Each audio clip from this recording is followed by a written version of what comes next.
భారతదేశపు మొట్టమొదటి శివాలయం మరెక్కడో లేదు, మన ఆంధ్రప్రదేశ్లోనే ఉంది. తిరుపతి జిల్లా ఏర్పేడు మండలంలోని గుడిమల్లం అనే ఒక చిన్న గ్రామంలో ఉంది. ఆ గ్రామంలోని శివాలయమే మన దేశపు తొలి శివాలయం.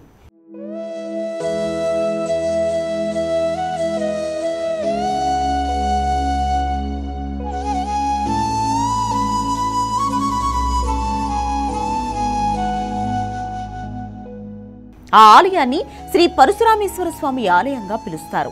ఇది శాతవాహనుల కాలం నాటి పురాతన హిందూ దేవాలయం. ఆ ఆలయంలో ఉన్న లింగం పురుషాంగం రూపంలో ఉంటుంది. 7 అడుగుల ఎత్తున ఉండే శిల్పంపై తలపాగా, దోవతి ధరించిన రూపం రుద్రనిధిగా భావిస్తారు. లింగం ముదురు గోధుమ రంగులో ఉన్న గట్టి రాతితో చెక్కబడింది.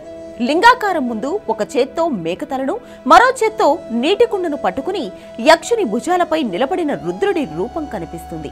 ఆలయ ప్రాంగణంలో ఆనందవల్లి దేవి, శ్రీవల్లి దేవసేన సుబ్రహ్మణ్య స్వామి, సూర్య భగవాన్, వినాయకుడి ఆలయాలు కూడా ఉంటాయి. చాలా సంవత్సరాలు కాలగర్భంలో కలిసిపోయింది ఈ పురాతన ఆలయం. పురావస్తు శాస్త్రవేత్తల పరిశోధన తర్వాత వెలుగులోకి వచ్చింది. ఈ ఆలయం క్రీస్తు పూర్వం 2వ శతాబ్దం నాటిదని పురావస్తు శాఖ నిర్ణయించింది. 1973లో ఆ ఆలయాన్ని జాతీయ సంపదగా గుర్తించారు. ఆలయంలో శివలింగాన్ని ప్రతిష్ఠించిన 1000 సంవత్సరాల తర్వాత గుడి కట్టారు.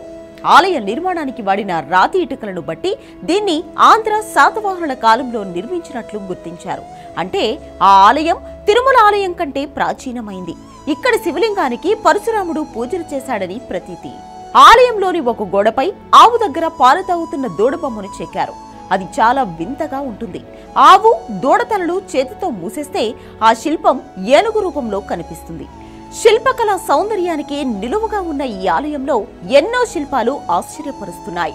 ఆలయ గోడలపై పల్లవ, గంగ పల్లవ, బాణ, చోళరాజుల శాసనాలు కూడా కనిపిస్తాయి. ఇవి తమిళ భాషలో ఉన్నట్లు పరిశోధకులు గుర్తించారు. ఆ శాసనాల్లో ప్రాచీనమైనది క్రీస్తు శకం 802లో పల్లవరాజు నందివర్మ వ్రాయించిన శాసనం. ఎన్ని శాసనాలు ఉన్నా ఆలయాన్ని నిర్మించింది ఎవరో ఒక్క దాంట్లో కూడా ప్రస్తావించలేదు. ఉత్తరప్రదేశ్లోని మధురలోని మ్యూజియంలో క్రీస్తు పూర్వం 1వ శతాబ్దానికి చెందినది అంటూ ఒక లింగాన్ని భద్రపరిచారు. అది అచ్చం గుడిమల్లం శివలింగాన్ని పోలి ఉంది. అలాగే ఉజ్జయినిలో క్రీస్తు పూర్వం 3వ శతాబ్దానికి చెందినవిగా భావించే కొన్ని రాగి నాణేలు దొరికాయి. వాటిపై ముద్రించిన చిత్రం కూడా గుడిమల్లం శివలింగమే. ఆ ఆలయానికి సంబంధించి సమాచారం చంద్రగిరి కోటలోని మ్యూజియంలో కూడా ఉంది. గుడిమల్లంలోని శ్రీ పరశురామేశ్వర స్వామి ఆలయంలోని శివలింగానికి ఎంతో విశిష్టత ఉంది. ఆలయంలోని గర్భాలయం, అంతరాలయం ముఖమండపాల కన్నా లోతుగా ఉంటుంది.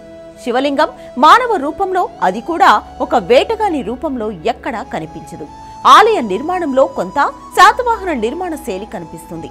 శాసనాలను బట్టి 12వ శతాబ్దంలో విక్రమచోళుడి కాలంలో ఆ ఆలయాన్ని పునర్నిర్మించినట్లు తెలుస్తోంది. ఆలయంలో లభించిన శాసనాల్లో ఎక్కడా గుడిమల్లం అని ప్రస్తావించలేదు. చోళ శాసనాల్లో మాత్రం ఆలయం ఉన్న ప్రాంతాన్ని తిరువిప్పరంబేడు అని పిలిచారు. అలాగే తెలుగులో శ్రీ విప్రపీఠం అని ప్రస్తావించారు.